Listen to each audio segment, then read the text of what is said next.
아멘.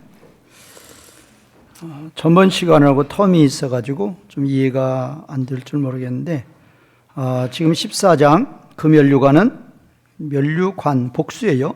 그 면류관들은, 그래요. 면류관들은 헬렘과 도비야와 여다야와 스바냐의 아들 헨을 기념하기 위하여 여호와의 전 안에 두라 하시니라. 이게 무슨 얘기인가 하면은 지금 이 10절하고 연관이 됐죠. 10절. 사로잡힌 자 가운데 바벨론에서부터 돌아온 헬대, 도비야, 여다야. 도비야와 여다야는 이름이 같죠. 그러니까 이제 여기서는 지금 10절에서는 헬대, 도비야, 여다야가 바벨론에서 이제 은금을 가지고 예루살렘에 온 자들이에요. 그런데 지금 이제 그 14절에서는 네 사람이 있죠. 헬렘, 도비야, 여다야, 그 다음에 스바네 아들 헨. 이제 이들이 이제 바벨론에서 은금을 가지고 왔다. 왜 가지고 왔느냐? 이제 바벨론 포로로 잡혀갔다가 70년이 끝나고 예루살렘으로 돌아온 사람들이 있고 돌아오지 않은 사람이 있어요. 왜? 이미 거기서 터전을 다 잡고 있으니까. 예루살렘에 돌아가면 고생길이 화나니까 안 돌아온 거죠. 이제 3차에 걸쳐 돌아오죠.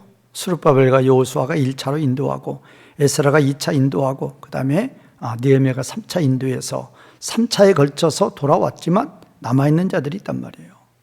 그 남아있는 자들이 이 성전이 이제 첫 번에 기초공사했다가 중단이 되고 그 다음에 이제 학개스가랴 선지자의 권면을 받아서 이제 다시 이제 성전이 재건이 되는 거죠. 그 소식을 듣고 비록 예루살렘에 돌아오지 못했지만 하나님의 성전이 건축된다는 것을 믿고 듣고 기쁨으로 가장 귀한 예물 은금을 10절에서는 세 사람, 14절에서는 네 사람을 통해서 보낸 거예요. 14절 이 네 사람이 나왔으니까 네 사람으로 보면 좋겠죠. 그래서 이제 14절에 보면 그리고 그 면류관들은 헬렘에게 그리고 토비야에게 그리고 예다야에게 그리고 체판냐의 아들 헨에게 기념을 위하여 여호와의 성전에 있으리라. 뭐가? 면류관들이 여호와의 성전에 있으리라예요. 뭐 하기 위해서? 기념하기 위해서. 누구를? 헬렘과 토비야와 예다야와 체판냐의 아들 헨을 기념하기 위해서 그 면류관들을 여호와의 성전에 두라 그 말이에요. 그러면 그 면류관은 6절에 11절 봐요. 11절 은금을 받아 면류관을 만들어 여호사닥 아들 대제사장 여호수아의 머리에 씌운다. 이 씌우고 그러니까 여러 면류관들을 만들었는데 대제사장 여호수아의 머리에 씌우고 남은 면류관들 그 말이에요. 대제사장 여호수아는 예수님의 예표라고 그랬죠. 그런데 이제 스룹바벨이 그때 당시 총독 왕이었는데 스룹바벨의 머리에는 씌우지 않아요. 그러니까 그때 당시 종교 지도자가 둘이었단 말이에요. 하나는 총독인 스룹바벨, 하나는 제사장인 여호수아. 그런데 스룹바벨은 안 씌웠죠. 지난 시간에 말씀드렸죠. 왜 안 씌웠다고 그랬죠? 민족적 메시아 개념을 제거시키려고. 그러니까 이제 이 두 종교 지도자는 이제 그리스도의 예표예요. 그래서 그리스도가 왕으로 오시고 제사장으로 오시는 그 예표로 이제 이렇게 있는데, 이제 이 유대인들은 전통적으로 민족적 메시아가 아니란 말이에요. 메시아를 기다리는데 어떤 메시아냐? 자기 민족 위한 메시아란 말이에요. 하나님을 위한 메시아가 아니에요. 바른 메시아가는 뭔가? 하나님을 위한 메시아를 기다려요. 하나님을 위한 메시아를 기다린다는 것은 무슨 나라 회복을 하시는 메시아? 하나님 나라 회복, 창조의 회복을 이루시는 그건 뭐 하려고 이루십니까? 하나님의 주권 회복이란 말이에요. 하나님의 영광을 위해서 메시아를 기다리는 거지. 자기네 민족을 위한 지상왕국 건설해서 이 땅에서 잘 먹고 잘 살고, 그건 완전히 마귀 사상이에요. 그거는. 그래서 이제 베드로가 예수님 붙들고 흔들면서 예수님 책망했던, 감히 베드로가 예수님을 책망하죠. 왜? 민족적 메시아관으로 따라오라 그 말이에요. 안 따라오니까 예수님 잡고 흔들었죠. 그러니까 예수님께서 사탄아 물러가라 그랬죠. 너는 하나님의 일을 생각하지 않고 사람의 일을 생각한다. 딱 그거였죠. 그러니까 우리가 이런 교훈, 이런 말씀들도 교훈을 잘 새겨드려야 돼요. 정말 우리가 하나님의 일을 할 때 나를 위해서 일하는 건지 하나님 위해서 일하는 건지. 지금 여기 이제 7장에 가면 바로 그거예요. 5절에 그랬죠. 나를 위하여서 한 것이냐, 너희를 위해서 한 것이 아니냐. 이거 오해하기 쉽다니까요. 신앙생활 열심히 해요. 교회 와서 열심히 해요. 근데 그 자기를 위해서 얼마든지 할 수 있어요. 그런 분들 이 시대에도 있었잖아요. 지금도 계시죠.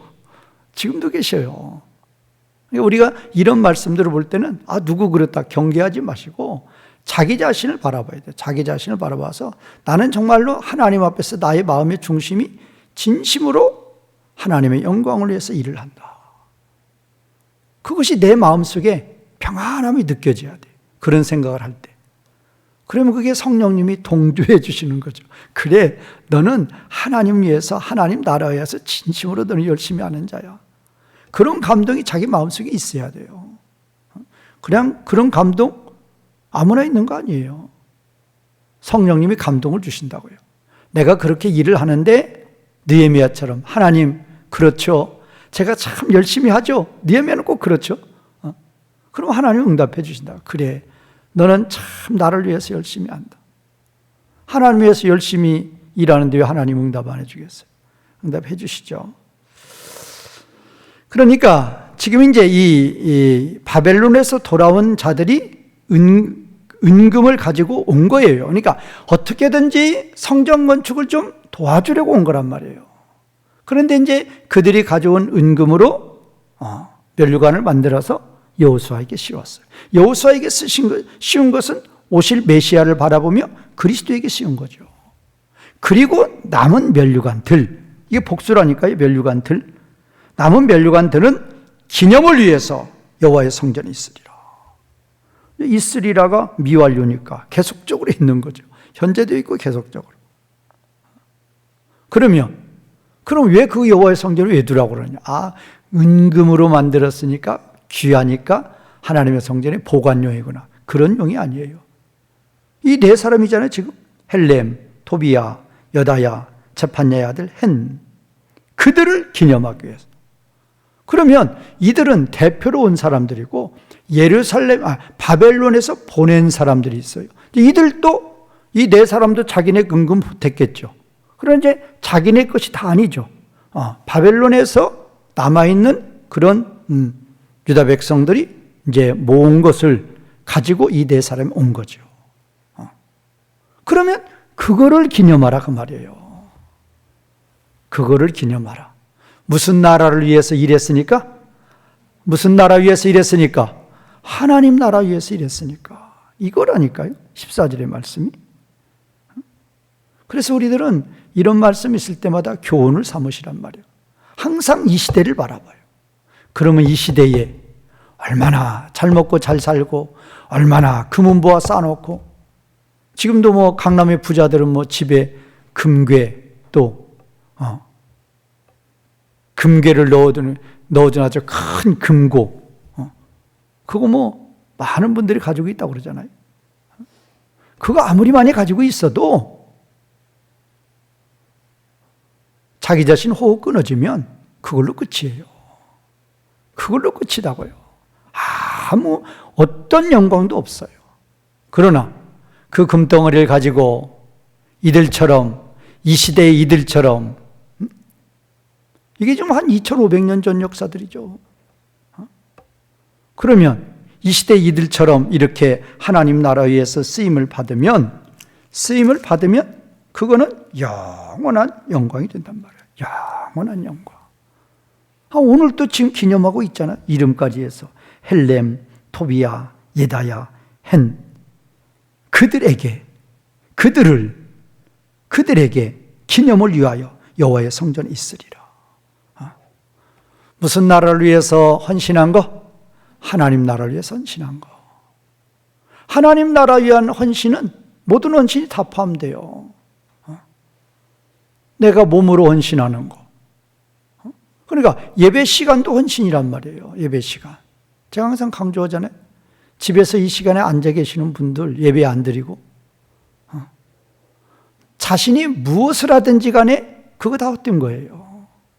그러나 이 시간을 구별해서 하나님께 예배를 드렸다. 그러면 내가 이렇게 하나님께 예배 드린 이 시간은 뭐하다? 언제까지? 영원토록 영광 가운데 거하는 거란 말이에요. 그러니까 제가 항상 그러잖아요. 시간도 1시간이라도 더, 물질도 돈 10,000원이라도 더, 내 몸도 1시간이라도 더 하나님께 쓰임 받으려고 힘쓰시라니까요. 그것이 지혜로운 거예요. 자칭 지혜로운 분들은 뭐라고 그래요? 가능하면 헌금도 않고 가능하면 본사도 않고 그게 지혜로운 줄 알죠. 깨닫지 못해서 그런 거죠. 깨닫지 못해서. 진정으로 깨달으면 바울처럼 오늘 돌로 맞아도 내일 일어나서, 오늘 피투성이가 되었어도 내일 일어나서 나가서 일하는 거예요. 왜? 깨달으니까. 깨달으니까 그렇게 하는 거란 말이에요. 그래서 14절은 하나님 나라를 위해서 헌신하고 수고한 거, 그거 영원한 것이다 라는 것을 우리에게 교훈해 주신다. 15절 보겠습니다. 먼데 사람들이 와서 여호와의 전을 건축하리니 만군의 여호와께서 나를 너희에게 보내신 줄을 너희가 알리라. 너희가 만일 너희 하나님 여호와의 말씀을 들을진대 이같이 되리라. 이제 어려워요. 그러니까 이 예언서들을 보면은 이게 다 예언서잖아요. 예언서들을 보면 다 어려워요. 그러니까 이 15절의 말씀은 어디를 지금 바라보고 있느냐? 새 시대를 바라보고 있어요. 지금 이 시대는 주전 500년 경이니까 이건 옛 시대죠. 옛 시대인데 지금 어느 시대를 바라보면서 이야기하는 거냐? 십자가 부활 이후를 바라보면서 이야기하는 거예요. 그거 어떻게 합니까? 이게 나왔잖아요. 먼데 사람들. 먼데 사람들이 오리라. 이렇게 되어 있단 말이에요. 첫 번째 문장이. 먼데, 멀리 떨어진, 그렇게 되어 있어요. 멀리 떨어진 사람들이 오리라. 그러면 이거는 이제 옛 시대하고는 다르죠. 아브라함으로부터 이 시대까지. 이때는 복음이 어디에만 머물러 있었어요? 어디에만? 예루살렘에만 머물러 있었죠. 이제 포로 잡혀가서 이제 바벨론 지역에 복음을 구전으로 전하기도 했지만 그건 70년 동안이고 아브라함부터 십자가 부활까지는 복음이 예루살렘만 머물러 있었단 말이에요. 그러니까 그때 당시로는 옛 시대에는 먼데 사람이라는 그런 게 없죠. 근데 먼데 사람들이 오리라. 그 말이 이제 예수님의 십자가 부활 이후에 새 시대를 바라보는 거죠. 새 시대에 이제 십자가 부활까지는, 아브라함에서 십자가 부활까지는 유대인들의 구원, 이스라엘 백성들의 구원. 그 다음에 이제 십자가 부활부터 재림이 가까운 어느 시점까지는 누구를 구원한다? 이방인들을 구원한다. 그 이방인들의 구원을 얘기하는 거란 말이에요. 먼데 사람들이 오리라. 그 말은 십자가 부활 이후에는 이제 소수의 유대인들만 빼놓고, 유대인들 100%는 아니죠. 지금도 예루살렘 가면 1%는 믿는다고 그러잖아요. 100%는 아니고 아주 극소수만 이제 예수님을 믿고 다수는 이제 예수님 안 믿는 거죠. 그러다가 이제 이방인의 충만한 수가 차요. 생명체에 기록된 이방인들이 다 구원을 받아요. 그럼 이제 다시 복음이 예루살렘으로 간다. 그래서 이제 그때 예루살렘에 있는 유대인들이 다, 생명체에 기록된 유대인들이 다 구원을 받으면 그때 누구 재림하신다? 예수님 재림하신다. 지금 그거를 말씀하시는 거예요. 그래서 이제 이 15절은 4개 문장이 있는데, 첫 번째, 두 번째 문장은 이제 이방인들의 구원에 대해서, 그 다음에 세 번째, 네 번째 문장은 유대인들의 구원에 대해서 그렇게 말씀하고 있어요. 그러니까 어렵죠. 자, 그럼 이제 문장부터 보겠습니다. 첫 번째 문장, 멀리 떨어진 사람들이 오리라. 이제 우리말 번역은 먼데 사람들이 와서 그렇게 돼 있죠. 멀리 떨어진 사람들이 오리라. 그게 첫 번째 문장이고, 두 번째 문장, 그들이, 주어는 그들이죠. 그들이 여호와의 성전, 여호와의 성전. 그 다음에 뭐라고 그랬죠? 그 다음에 뭐라고 그래요? 여호와의 성전. 그 다음에 뭐라고 그랬어요? 안에서. 이거 꼭 집어넣으란 말이에요. 여호와의 성전을 건축하는 자. 누구만 건축한다고요? 누구만 건축해요? 돌로 짓는 성전 말고 여호와의 성전을 건축할 자 누구뿐이에요? 예수님뿐이란 말이에요. 그러니까 이방인들이 여호와의 성전 건축하는 거 아니란 말이에요. 그러면 이방인들은 여호와의 성전 어디서? 안에서. 우리는 안에 서는 거란 말이에요. 그래 그때도 제가 그거 찾아드렸죠? 히브리서 다시 가보세요. 안에서요, 안에서. 예수님은 여호와의 성전, 새 성전을 예수님은 건축을 했고, 히브리서 안에서 3장, 히브리서 3장, 히브리서 3장 3절 2절부터 보면 그는 자기를 세우신 이에게 아버지에게 신실하시기를 그는 예수님은 자기를 세우신 하나님께 아버지께 신실하시기를 모세가 하나님의 온 집에서, 이게 안에서죠. 온 집 안에서. 안에 선 것과 같이 하셨으니 그는 모세보다 더욱 영광을 받을 만한 것이 마치 집 지은 자가 그 집보다 더욱 존귀함 같으니라. 그래서 예수님은 새 성전을 뭐하는 자? 짓는 자시고, 우리는 다시 돌아오세요. 우리는 그 안에서 일하는 자들이죠. 다시 이제 15절, 스가랴 6장 15절 두 번째 문장, 그들이 여호와의 성전 안에서, 원문에는 이제 안에서라는 그것이 이제 버라는 전치사가 있어요. 여호와의 성전 안에서 근데 우리말은 그거 번역을 안 한 거죠. 자, 그들이 여호와의 성전 안에서 건축하리라. 이제 이것이 이제 새 시대를 가르치는 거예요. 십자가 부활 이후에. 그러니까 십자가 부활까지는 유대인들의 구원이란 말이에요. 하나님의 구원 계획표에 이방인들의 이름은 거의 없는 거죠. 거의 없는 거죠. 그러다가 이제 십자가 부활 이후에 이제 이방인들의 구원이 열리는 거죠. 왜 열려요? 그 이유를 알아야 돼요. 십자가 부활 이후에는 하나님께서 작정된 자가 십자가 부활 이후에는 유대인이다, 이방인이다. 유대인이다, 이방인이다. 이방인이단 말이에요. 하나님의 생명책에 기록된 자가 십자가 부활 이후에는 이방인이란 말이에요. 그래서 이제 사도행전 13장 46, 48절에 보면 작정된 자들이 이방인이란 말이에요. 그래서 그때는 십자가 부활 이후에는 누가 안 믿어요? 유대인들이 안 믿어요. 어느 때까지? 이방인의 충만한 수가 차는 그날까지 안 믿어요. 그런데 이제 십자가 부활 이후에는 아주 그냥 둑이 무너지듯이 그냥 이 복음의 물결이 그냥 예루살렘부터 해가지고 소아시아로, 마게도니아로, 아가야로, 노마로, 스페인으로, 지중해 북부로 해서 막 아주 물밀듯이 막 복음이 밀고 나가죠. 사탄이 저항을 하죠. 사탄이 저항을 하지만 이 복음의 물결의 앞에 꼼짝을 못해요. 그래서 바울이 그렇게 핍박을 당해도 가는 곳마다 교회가 세워지는 거예요. 그래서 이제 그것이 바로 이제 멀리 떨어진 사람들이 오리라. 그거예요. 오리라. 왜 오느냐? 근원은 어디라고요? 근원은 하나님 아버지의 생명책이란 말이에요. 생명책에 그 이름이 십자가 부활 이후에는 누구의 이름이 기록되어 있어요?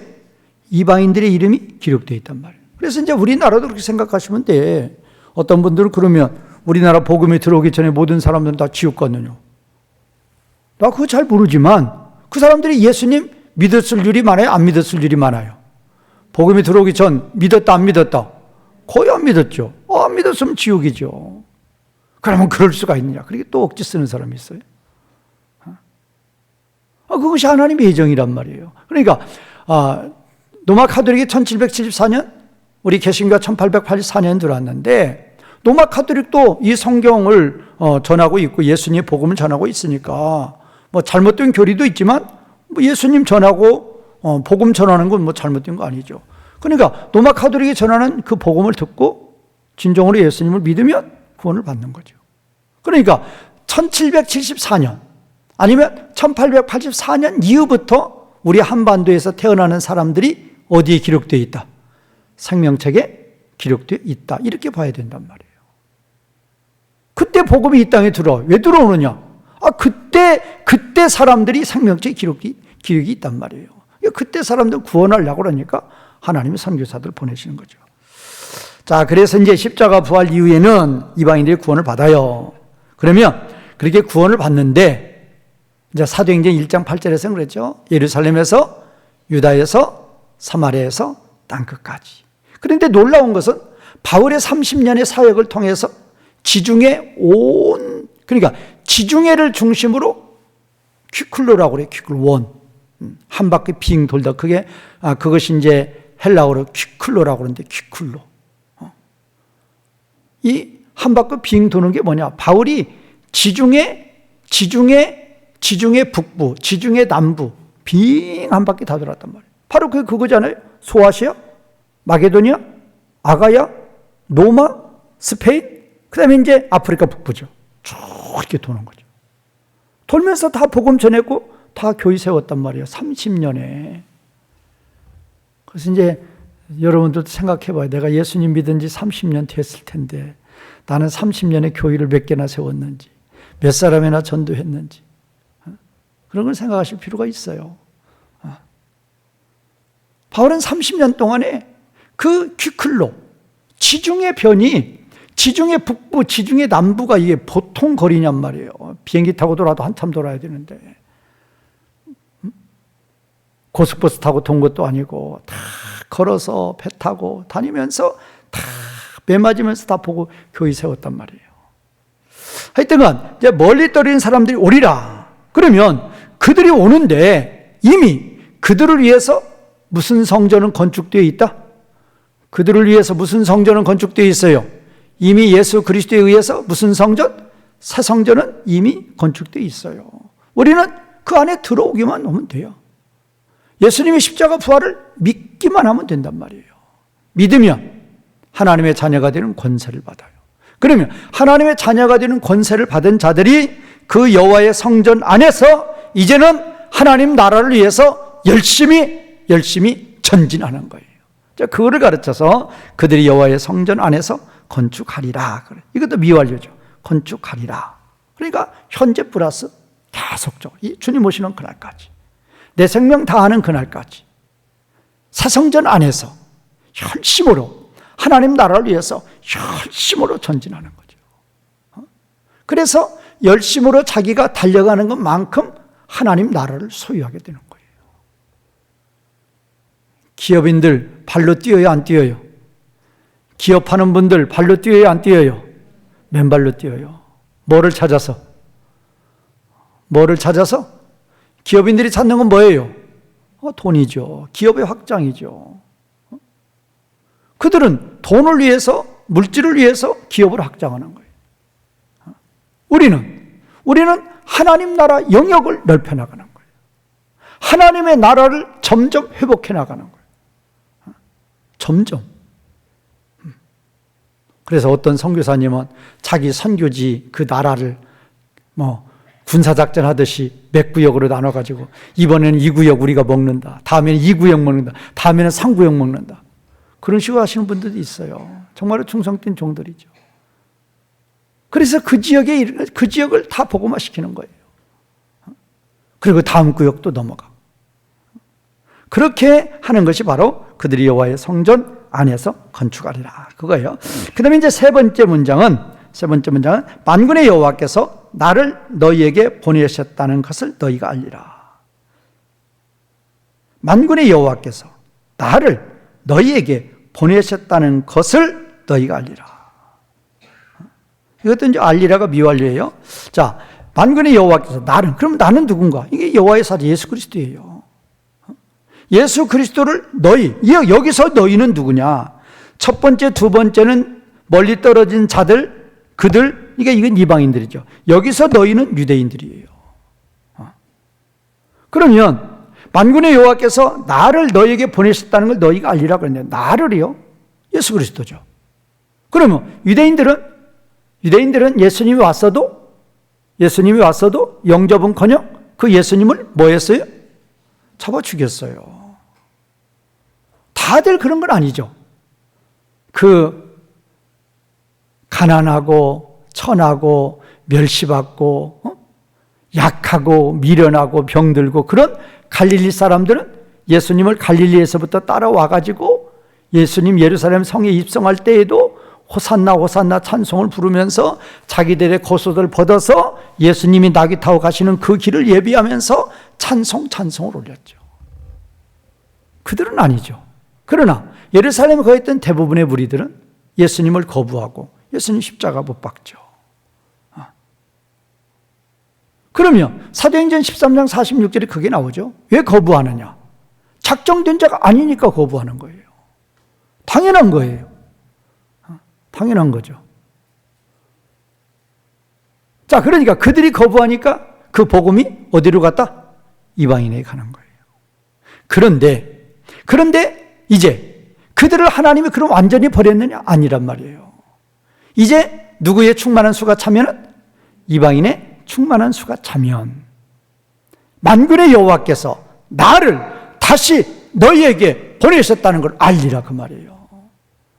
너희가 완전히 버림받은 거 아니란 말이에요. 그래서 이제 로마서 11장 같은 데 보면은 우리 이방인들한테 유대인들 무시하지 말라고 그래요. 뿌리는 그들이란 말이에요. 너희는 가지고. 내가 저들을 완전히 버린 거 아니란 말이에요. 하나님의 구원 계획은 A, B, A-이에요.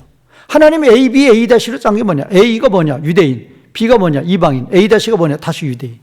왜 그렇게 짰느냐? 서로 시기하고.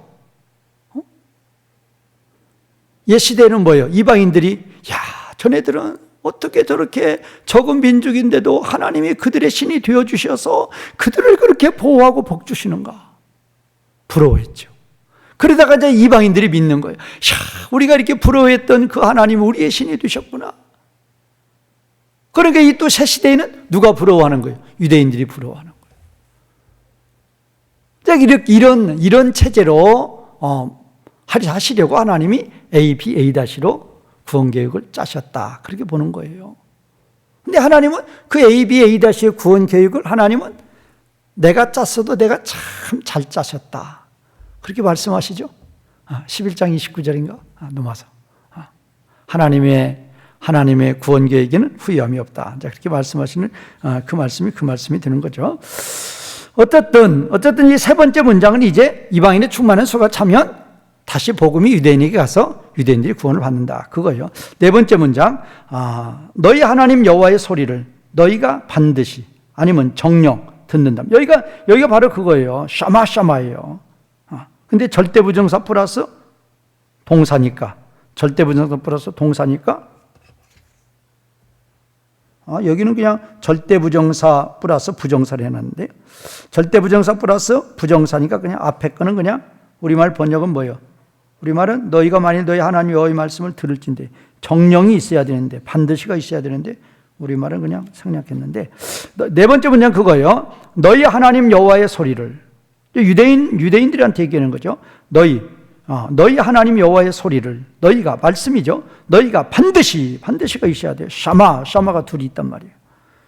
그럴 때는 이제 하나는 반드시 정령을 하죠. 절대부정사니까 너희 하나님 여호와의 소리를 너희가 샤마 반드시 듣는다면 그렇게 되리라.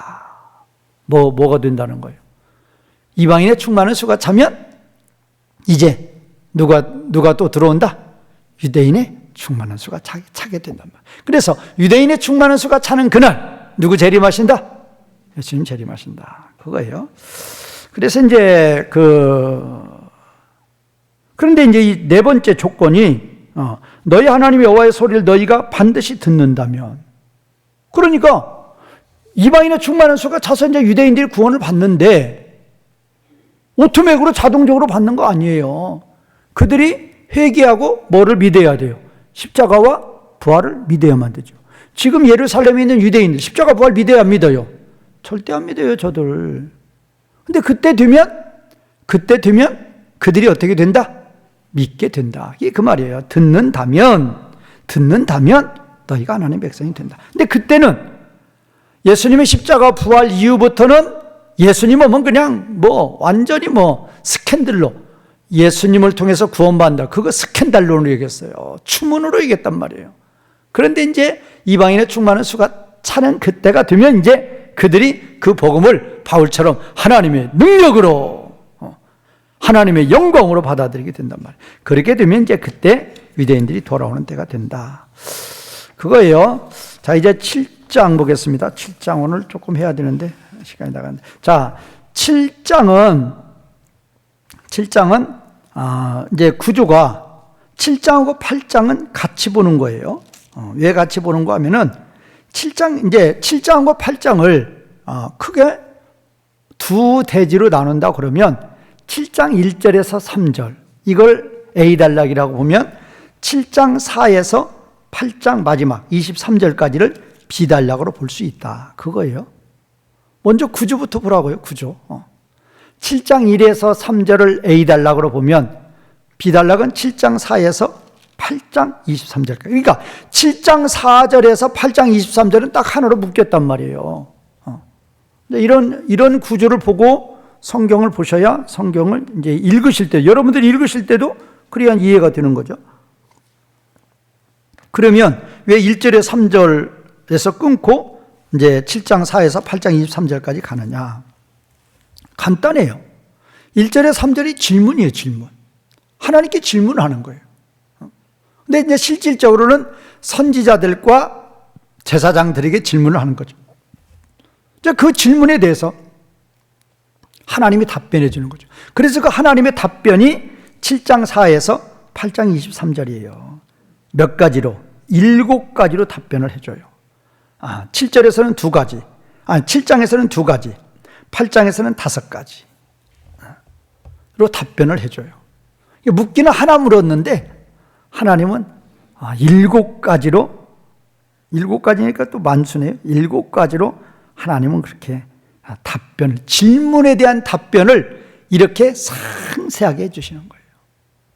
그러면 이제 무엇을 질문했느냐? 그게 중요한 거죠. 무엇을 질문했느냐? 이제 질문한 그거에 대한 이제 배경을 좀 아셔야 돼요. 바벨론 왕 느부갓네살이 예루살렘을 3차 침공하죠. 605년, 주전 605년, 주전 597년, 주전 586년. 그래서 이제 3차 때 완전 다 회파해버리죠. 그리고 3차 때 이제 1차, 2차, 3차 때 다 왕을 사로잡아서 죽이고 그랬어요. 2차 여호야킨은 바벨론으로 잡아가고, 이제 3차 때 이제 시드기야 잡아갖고 두 눈 뽑고 죽이는 거죠. 그런데 이 3차 때 완전히 이제 멸망을 당하는 거죠. 그리고 예루살렘 성전도 다 회파되고 성전 안에 있는 그 기명, 하나님 섬길 때 썼던 기구들도 다 금은 전부 다 바벨론으로 가져가는 거죠. 그래서 다니엘 5장에 보면 벨사스ር 왕이 그거 성전 안에 그 하나님께 제사 드렸던 기구를 가지고 술 마시다가 하나님이 쳐서 죽임당하잖아요. 그러니까 이제 3차에 걸쳐서 바벨론이 이제 예루살렘을 치는데 3차 침공 때 주전 586년 때 완전히 회파가 돼요.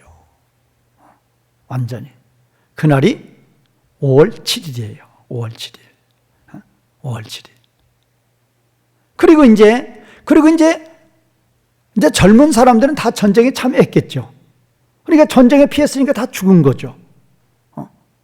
그 다음에 이제 조금 젊은 사람들, 그런 사람들은 다 포로로 잡아간 거예요. 그러면 이제 예루살렘에 남은 자는 누구냐? 그야말로 약한 자들, 어린아이, 아주 그냥 우리나라 같으면 80 이상 그런 노인들만 남겨놓은 거예요. 그리고 이제 그 남겨놓은 거기에 유대 왕을, 유대 나라 사람을 총독으로 삼아서 자기네들 군사를 주둔시키면서 총독을 세운 사람이, 그 총독이 그다랴죠. 그다랴. 근데 또 그다랴를 또 죽였어요. 쉽게 말하면 반란을 일으킨 거죠. 그래서 이제 바벨론 군대도 죽이고 그달에도 죽이고, 그리고 나서 이제 바벨론 군대가 가만히 있겠어요?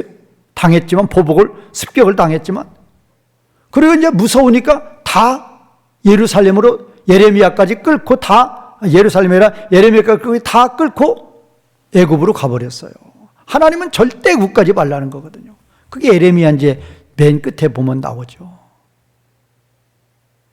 그 후 그다랴를 죽이고 유다 백성들이 바벨론 군대를 두려워해서 애굽으로 다 도망간 그때, 그 이유는 그야말로 예루살렘 성은 사람이 있다 없다? 사람이 있겠어요 없겠어요? 없단 말이에요. 그러니까 5월 7일은 완전히 멸망을 당한 날이고, 그 후에 그다랴 총독이 피살이 되고 갈대아 군사들이 습격을 받아서 일부가 이제 죽임을 당하고 난 후에 그 주무자들이 이제 데리고 이제 그 주무자들은 다시 도망가 버리고, 이제 그 중에서 또 이제 이 백성의 지도자가 끌고 애굽으로 가버렸단 말이에요. 이제 그 사건 이후에는 예루살렘 성 안에는 사람이 없는 거예요. 정말로 황폐하게 된 거예요. 그 달이 그게 7월 달이에요. 그래서 보면 어디 5절 보세요. 5절 무슨 몇 월달과 몇 월달? 무슨 달? 5절 7장 5절 보면 몇 월달? 5대 5월과 또 몇 월? 5월과 또 몇 월? 7월. 그거란 말이에요. 그래서 5월 며칠? 7일. 근데 7월은 바로 그거예요. 그 달에 죽이고 유다 백성들이 이제 어린아기 노인들 할 것 없이 이제 전부 다 애굽으로 가버리니까, 도망가 버리니까, 바벨론에 와서 다 그냥 짓밟을 것 같으니까 애굽으로 다 도망가니까 예루살렘은 텅 비어버렸단 말이에요. 그 민족적인 수치, 그 민족적인 원통함, 그거를 놓고 70년 동안 5월과 7월에 금식을 했단 말이에요. 금식을 했는데 지금 여기는 뭐냐? 7장은 뭐냐? 7장 1절 보세요. 1절. 다리오 왕 제4년이에요. 4년. 그러면 우리는 이제 이런 이제 성경을 볼 때도 역사적인 걸 조금 아실 필요가 있어요. 그러면 성전 재건을, 스룹바벨과 여호수아에 의해서 성전 재건이 되죠. 바벨론에서 돌아와서 성전 재건하다가 중단이 됐잖아요. 16년 동안 중단이 됐다가 스룹바벨과 여호수아가 학개와 스가랴 선지자가 창망 권면하니까 다시 이제 착공했잖아요. 다시 재건했잖아요. 그때가 이제 다리오 왕 2년 6월이에요. 그리고 완공이 다리오 왕 6년 12월이죠. 그러니까 그냥 한 4년에 걸쳐서 완공이 된 거죠. 그런데 그러니까 성전 공사 재건을 다리오 왕 2년 6월에 착공을 했고, 그 성전 재건을 완공한 것이 다리오 왕 6년이에요. 그런데 이 7장은 다리오 왕 몇 년이라고요? 4년. 이게 중간의 일이란 말이에요. 그러니까 이 정도 배경은 알아야죠. 그러니까 성전 재건이 한참 막 중간 정도 가고 있을 때예요. 성전 재건 공사가. 그때 이 7장 이야기가 나오는 거란 말이에요. 4월이니까, 4년이니까. 그럼 이 이야기가 왜 나오느냐? 자, 이들이 바벨론 포로 잡혀갔어요. 70년을 바벨론에 살았어요. 바벨론 70년 동안 살을 동안에 5월과 7월에는 민족적으로 금식을 했단 말이에요. 근데 그 금식이 하나님께 돌아오는 회개의 금식이 아니었고, 뭐를 품는 거예요? 그냥 울분을 품는 거죠. 그리고 민족의 수치 가슴을 두드리고. 왜? 유대인들처럼 자존심 높은 사람 없잖아요. 우리만 하나님의 선민이고 우리만 구원받은 자고. 그런데 지금 자기네 꼴이 뭐냔 말이에요. 나라는 완전히 날아가 버리고, 성전도 다 날아가 버리고, 자기들은 지금 종으로 끌려와 종살이 하고 있고.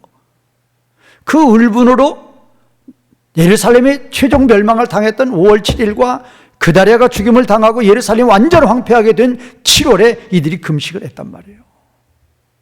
그런데 이제는 70년이 끝나고 바벨론에서 돌아와가지고 성전 건축하다가 중단했다가 다시 이제 해서 아주 잘 이제 한 2년만 있으면 다리오왕 6년에 완공이 되니까 다리오왕 여기 4년이니까 이제 성전 완공도 얼마 남지 않았단 말이에요.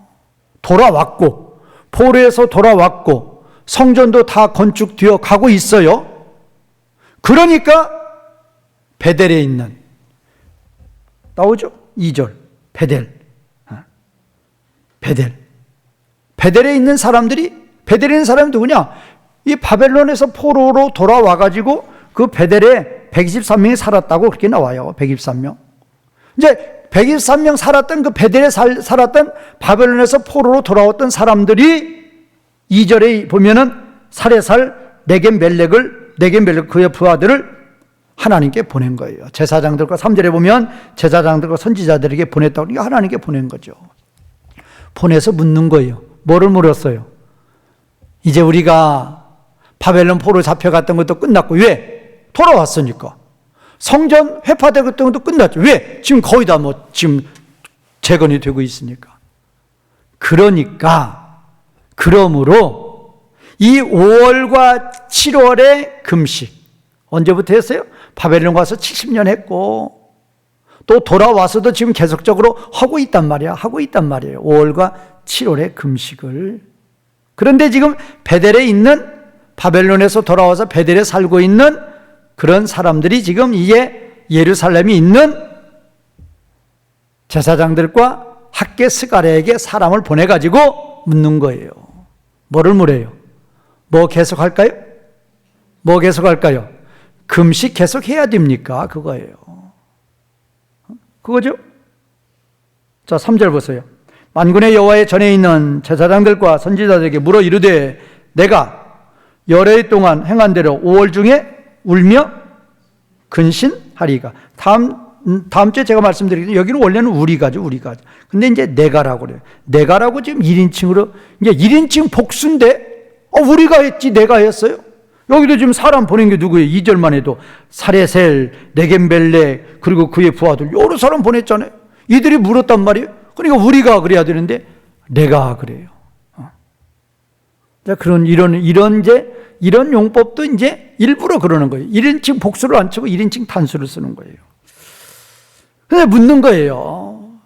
이 5월 중에 울며 애통하며 가슴치며 그렇게 우리가 살아왔는데 그런데 이거를 계속해야 됩니까? 그 말이에요.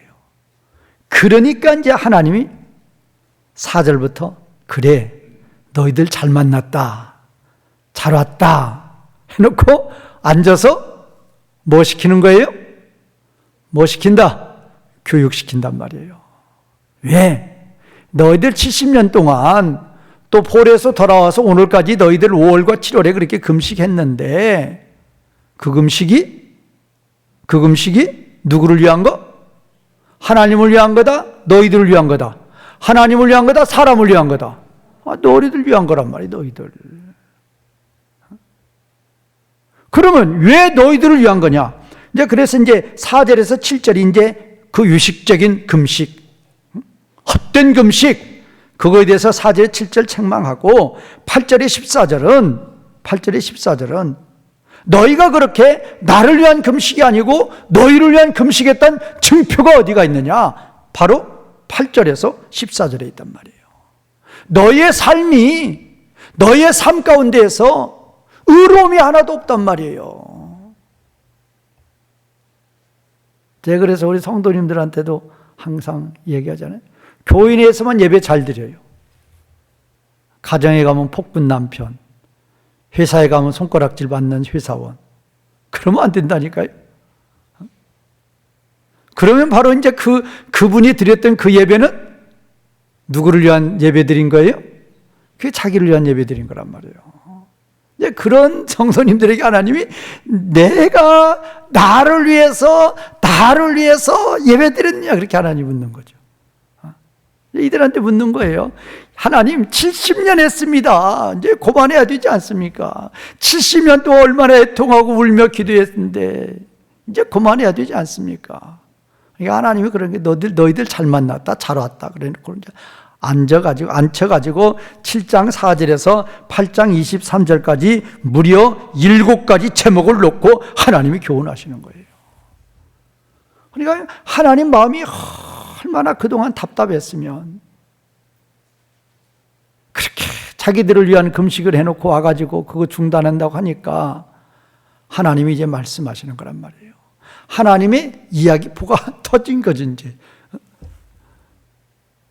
그래서 이제 철저하게 교육시켜서 알아듣도록 하는 거예요. 그래서 이제 이 실질적인 삶 가운데 의에 대해서 이 7가지 제목을 놓고 지금 7장 4절에서 8장 23절 이야기하시는데 7장 8, 14절이 실생활의 의의를 요구했는데 8장 14, 17절에서 또 그 얘기를 또 해요. 너희들 정말로 하나님 백성이면 너희들 삶 가운데에서 거룩을 보여란 말이에요. 너희들 삶 가운데에서 의의 열매를 내놓으란 말이에요. 예배 드릴 때는 하나님 백성이고 집에 가고 회사 가고 사회생활하면 세상 사람과 똑같고 그러면 안 된단 말이에요. 이제 그런 면에 대해서 이제 그게 바로 이제 4에서 7절에서 4절에서 이제 4절에 7절에 말씀하시는 의식적인 믿음이에요. 4에 7절 말씀하는 게 뭐예요? 의식적이란 말이에요. 금식이 쉬워요, 어려워요? 안 해봐서 몰라요? 어려워요. 어렵단 말이에요. 어려운데 그 어려운 그거를 너희가 했다고 지금 이제 뽐내고 있는 거죠. 2달 동안. 5월도 하고 7월도 하고 70년 동안 했고. 그럼 하나님이 묻는 게 그거예요. 그런데 그렇다면 너희들 변화된 거 있느냐? 하나님의 사람으로 내가 거룩하니 너희도 거룩하라는 레위기 19장 2절의 말씀이 너희들에게 하나라도 열매 맺고 있느냐 그거예요. 없다고 말이에요. 그러면 너희들의 금식은, 너희들의 그 의식은 그건 의식적인 것이다 라는 거죠. 그래서 이제 오늘은 제가 이제 7장 8장의 개요만 말씀을 드리고 이제 다음 주부터 이제 7장 1절에서 이제 이렇게 말씀 증거할 텐데, 우리는 이제 7장 8장의 전체적인 개요를 통해서도 주제는 그거예요. 우리가 진정 하나님 백성이라 그러면 하나님 백성 그 다음에 뭐예요? 답게 살자 그 말이에요. 여기 계신 우리 성도님들 나 하나님 백성 아니라고 하실 분이 누가 있어요? 다 예수님 믿고 다 하나님 백성이라고 다 말씀하시죠. 그렇다면 어디 가운데 열매가 있어야 된다? 삶 가운데 하나님이 요구하시는 그 열매가 있어야 된단 말이에요. 맺혀야 된단 말이에요. 그래야만 의식하는 자가 아니라 그 말이에요. 이 말씀 꼭 기억하시고 삶 가운데에서 많은 열매 맺으시는, 그래서 우리 하나님을 기쁘시게 해드리는 우리 성도님들이 되시기를 주님의 이름으로 축원과 부탁을 드리겠습니다.